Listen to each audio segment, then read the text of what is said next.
नमस्कार। दिल्ली में आम आदमी पार्टी की पराजय के बाद टेलीविज़न से लेकर सोशल मीडिया तक उसके हार के कारणों पर चर्चा हो रही है। आपने हमारा वीडियो देखा होगा, केजरीवाल को लाने वाले कौन थे।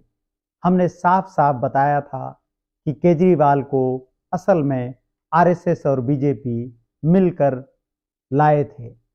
इंडिया अगेंस्ट करप्शन की छत्र छाया में किस तरह से आम आदमी पार्टी और उसके पहले अन्ना आंदोलन के नाम पर एक वातावरण तैयार किया गया, जिससे यह साबित हुआ कि पूरे देश में असल में सरकार है ही नहीं, और अगर सरकार है तो वह भ्रष्ट है।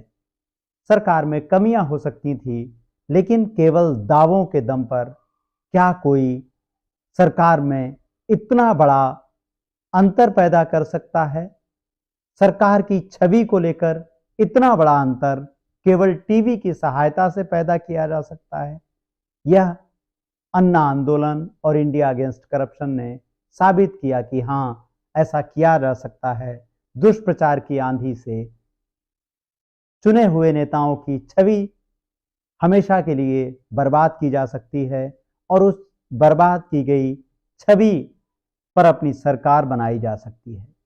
बीजेपी 15 वर्षों से जिस सरकार को सीधी लड़ाई में नहीं हटा पाई थी, अरविंद केजरीवाल ने अन्ना हजारे के साथ मिलकर आरएसएस के सहयोग समर्थन से यह सब कर दिखाया। आपने हमारी किताब में इसके बारे में दिल्ली के पहले खंड में ज़रूर पढ़ा होगा।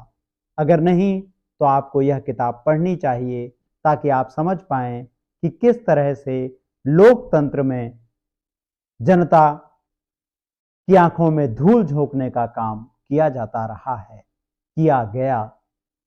संघ, बीजेपी, अरविंद केजरीवाल एक ऐसी राजनीति को देश में लेकर आए जिसमें केवल आरोप लगाओ और भाग जाओ का नियम बनाया गया। इंडिया अगेंस्ट करप्शन की कोई नीति ही नहीं थी, और चतुर सांप्रदायिकता के प्रदर्शन से यह पार्टी, आम आदमी पार्टी, 11 साल तक दिल्ली की सत्ता में रही। अब अरविंद केजरीवाल कितना आगे जाते, इसके बारे में तमाम विश्लेषण आपको मिल रहे हैं, लेकिन दुर्भाग्य से इस वक्त ऐसे विश्लेषण आ ही नहीं रहे हैं जो आम आदमी पार्टी का बुनियादी चरित्र आपके सामने लेकर आ पाए।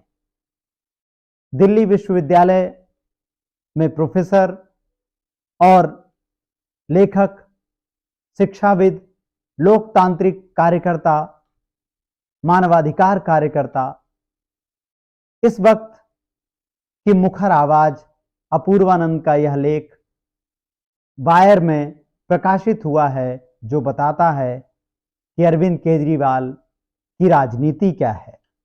चतुर सांप्रदायिकता पर सवार आम आदमी पार्टी आखिर कितना दूर जा सकती थी। यह लेख बेहद जरूरी लेख है। आप इसे द वायर की वेबसाइट पर जाकर पूरा पढ़ सकते हैं। हम और कोई दावा नहीं कर रहे, लेकिन हिंदी में अरविंद केजरीवाल पर इस वक्त इससे बेहतर लेख खोज पाना मुश्किल है। हमने पहले भी बताया कि दिल्ली के मीडिया पर उन तमाम एंकर्स पर जिनकी आपकी दृष्टि में बेहद प्रतिष्ठा है, अरविंद केजरीवाल को सब ने मिलकर हीरो बनाया था। अरविंद केजरीवाल को टीवी की टीआरपी की होड़ ने और टीआरपी के भूखे संपादकों ने एक ऐसा नायक बनाया था जो छू मंतर करते ही भ्रष्टाचार को गायब कर देता, जिसने हर नेता पर आरोप लगाए, लेकिन आरोप में कुछ साबित नहीं हुआ। संघ के पुराने नेताओं की तरह अरविंद केजरीवाल भी बाद में माफी वीर साबित हुए। चुन चुनकर एक एक के घर जाकर उन्होंने माफी मांगी। आइए देखें अपने इस लेख में अपूर्वानंद क्या कह रहे हैं। अपूर्वानंद लिखते हैं, आम आदमी पार्टी ने एक ऐसा मतदाता वर्ग तैयार किया जो विचार निरपेक्ष था।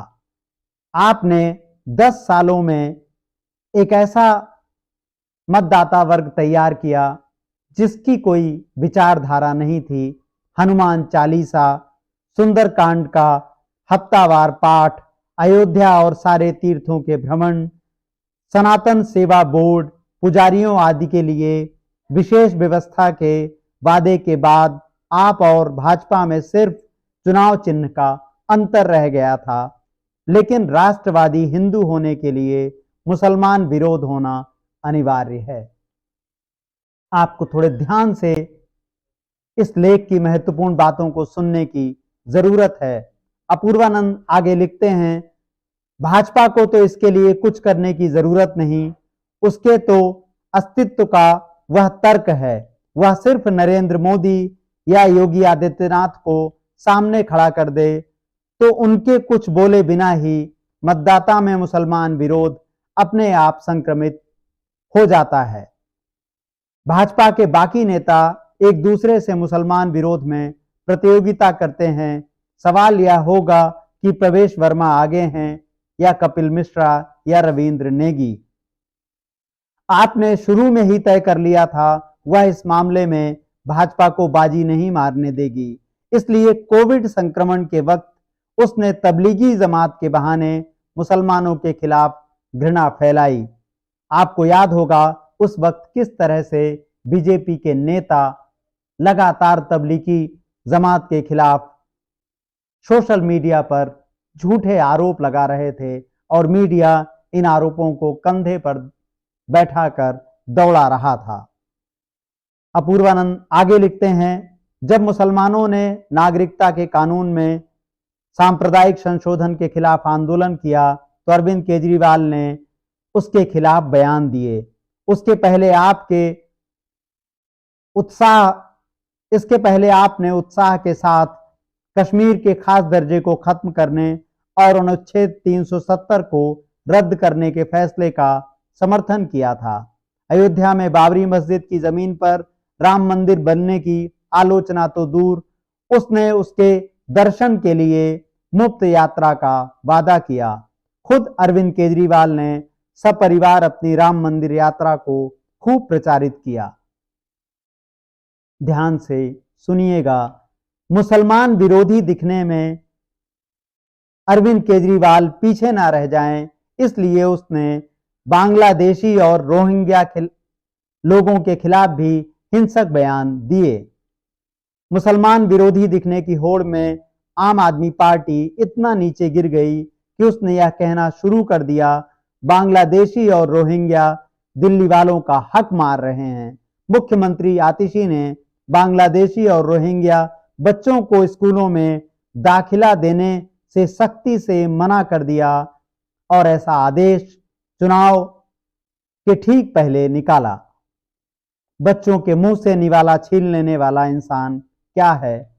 लेकिन आपके समर्थकों ने आपकी इस चतुर रणनीति की प्रशंसा की। आपने ऐसा तुरुप का पत्ता चला है कि भाजपा को मात दे दी है। उनका कहना था, आप वैसे तो सांप्रदायिक नहीं हैं, लेकिन अभी हिंदू मतदाता को भाजपा की तरफ से खींचने के लिए यह एक जबरदस्त हिकमत है।